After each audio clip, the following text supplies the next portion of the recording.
Hello guys, नमस्कार आप सभी लोगों को। तो आज हम लोग घटना चक्र में दिया हुआ दिल्ली सल्तनत साहित्य के बारे में डिस्कस करेंगे। तो चलिए बिना समय गवाए शुरू करते हैं। तो इसमें अबुल हसन यामीनुद्दीन खुसरो, जिसे प्राय अमीर खुसरो के नाम से जाना जाता है, का जन्म 1253 ईस्वी में 1253 ईस्वी में उत्तर प्रदेश के वर्तमान कासगंज जिले के पटियाली नामक स्थान पर हुआ था। खुसरो ने स्वयं को तूतीय हिंद कहा। वह लगभग 8 वर्ष की आयु में ही कविता रचने लगा था। ऐतिहासिक विषयों को लेकर उसकी पहली मनसबी किरान उस सादिन है।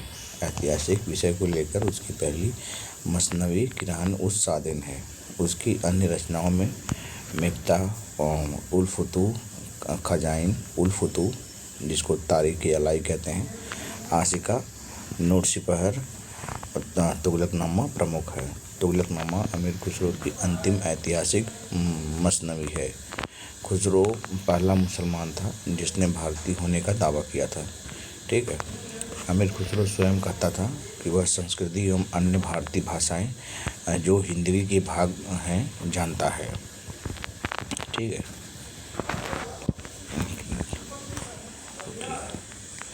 जानता है। वह अमीर खुसरो स्वयं कहता था कि वह संस्कृत और अन्य भारतीय भाषाएं जानता जो हिंदवी के भाग हैं जानता है। एक दोहे में वह कहता है कि मैं एक भारतीय तुर्क हूँ, मैं हिंदवी बोलता हूँ, में बोलने की मधुरता नहीं है। भारत में कव्वाली क्या, एक बार फिर से देखिए, मैं एक भारतीय तुर्क हूँ, मैं हिंदवी बोलता हूँ, मुझे अरबी में बोलने की मधुरता नहीं है।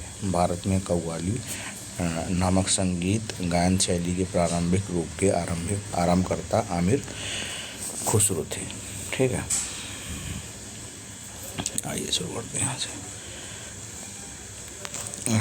नई फारसी काव्य शैली सबक हिंदी और हिंदुस्तानी शैली का जन्मदाता अमीर खुसरो को माना जाता है। उसने कहा था कि न लफ्ज़े हिंदी वस्त अज फारसी कम, अर्थात हिंदी का शब्द फारसी से कम नहीं है।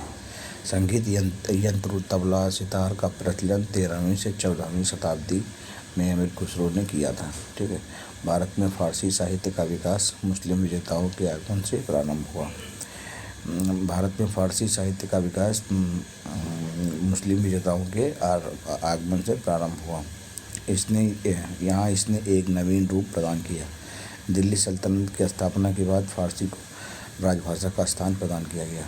तबगात नासिरी और मिनहाज उस सिराज का ग्रंथ जो सुल्तान नसीरुद्दीन महमूद को समर्पित किया गया, शम्स सिराज अफीफ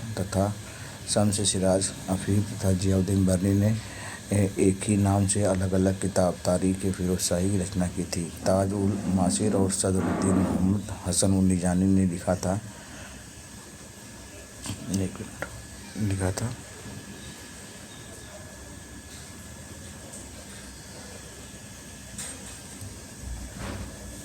ठीक है।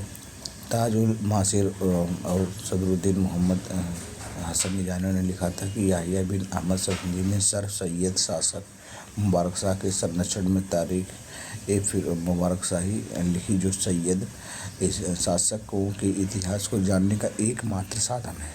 शम्स सिराज अफीफ और जियाउद्दीन बर्नी ने अलग अलग तारीख फिरोज शाही की तथा ख्वाजा अबू मलिक इसामी और फुतूह उस सलातिन की रचना की। राणा कुंभा संगीत के साथ साथ साहित्य और कला का भी पोषक था। ठीक है। उसने संगीत शास्त्र, संगीत मीमांसा, संगीत राज आदि ग्रंथों का प्रणयन किया। तुगलक वंशी शासक फिरोज शाह तुगलक ने अपना संस्मरण फुतूहात फिरोज शाही के नाम से लिखा। चलिए आज के लिए इतना ही, बाकी नेक्स्ट में क्वेश्चन करते हैं।